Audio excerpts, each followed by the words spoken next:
when you hear about high profile figures like this being taken out, does it say to you we're just living in a new world and anybody can get it? Or is it just a reflection of our political climate?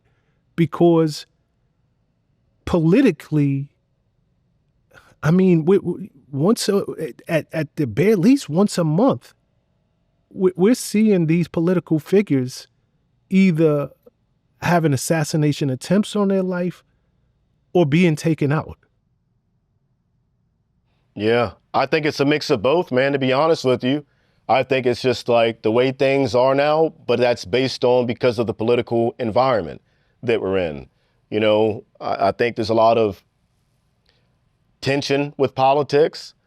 I will never get involved with politics, but I think that there's just a lot of animosity within that entire pool of ideologies, thinkers, and people. I just think that there's certain people, I think way too many people make their entire makeup about them. Their entire persona is either left or right, Democrat, Republican. And I find that wild, that people make up their entire, who they are. Like their very essence is, I'm left or I'm right. I'm Democrat or I'm Republican. I'm even libertarian, whatever you may be. I just think that some people, a lot of people, based on the political climate, they're just getting so wrapped up into it that that's who they are. It's just it's weird for me to understand, but I think that when it gets to that point, you get so wrapped up in it and you're wrapped up in this ideology that you're supposed to have or associate with, you get extremist. The same thing happens with like religion. Any religion, you have extremists in all religions, no matter what you are. There's extremists in all of them, and I think that people who just base their entire life and makeup on this title, it's just weird. It's just weird. Once upon a time, Nick, we would look at neo-Nazis, KKK, all of these different groups and label them extremists. They're extremists. But now it's, and don't get me wrong, politics has always been a touchy subject. Yeah. Abraham Lincoln got assassinated, Correct. There you go. It's always been touchy. But I believe because, it's your neighbor now. It's the guy that works down the street at the local restaurant.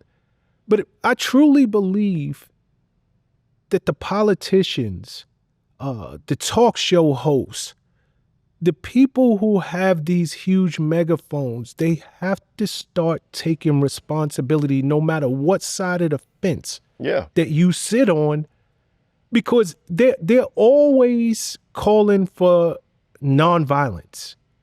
But I don't think they understand that it's their words. Yeah, that is the match. Yep. The political mudslinging has gotten so dirty. It has gotten so low. What do you expect at this point?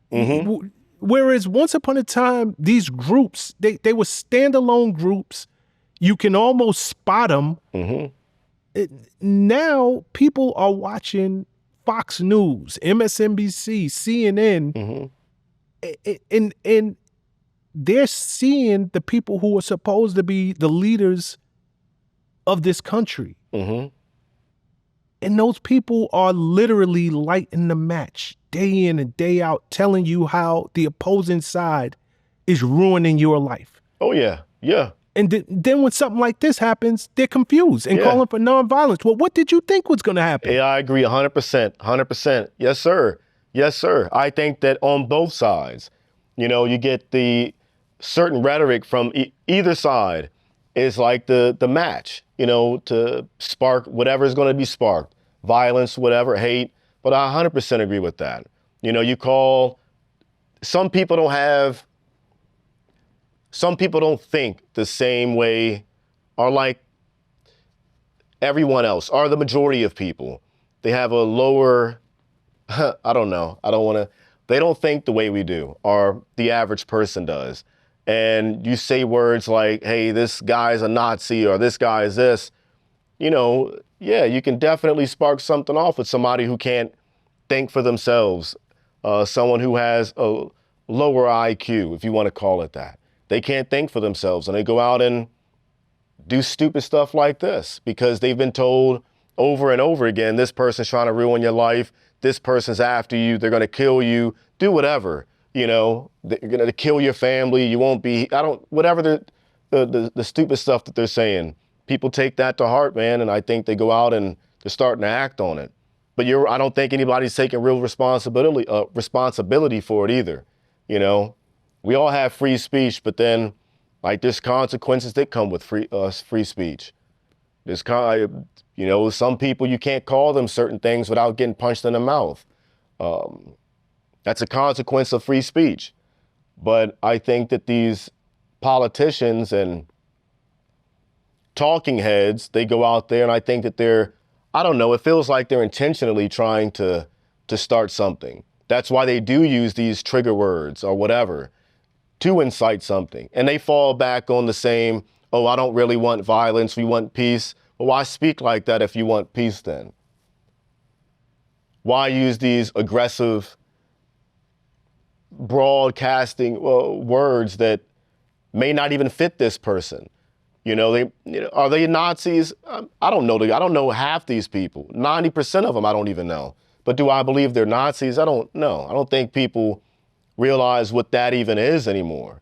You know, I don't even know if they teach that in schools anymore. They're too busy trying to teach on the colors of the rainbow. I don't know. But I don't think that we teach enough history and what these words and people really are, you know? I don't think that. I don't think that. Yeah, I mean, people are convicted every day of the week for putting a battery in someone's back, one way or the other, whether it is a woman seducing a man to take somebody else out. Mm-hmm. You know, it's somebody telling you, you know, you can go in there, there's, I don't know, X amount of dollars in putting that battery in your back to go rob. You're just as complicit as the person who did the crime. 100%. I can't wait to see the day when one of these public figures, they're held to their words. Mm-hmm. Because it's you. And I don't care how much any of you want to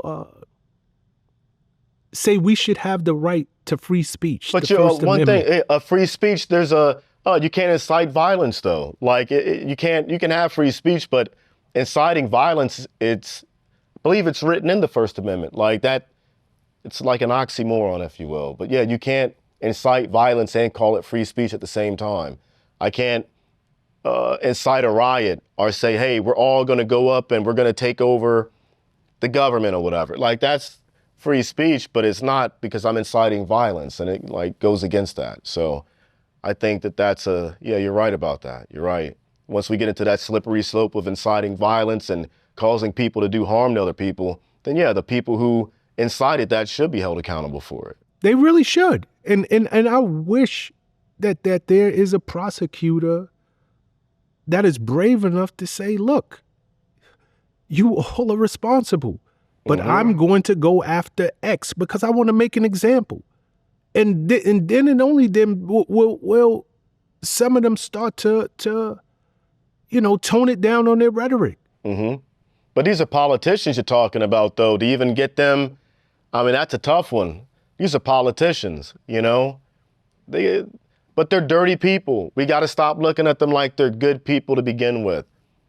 They're all dirty. They're all dirty, no matter what side. It's all dirt, all dirty people.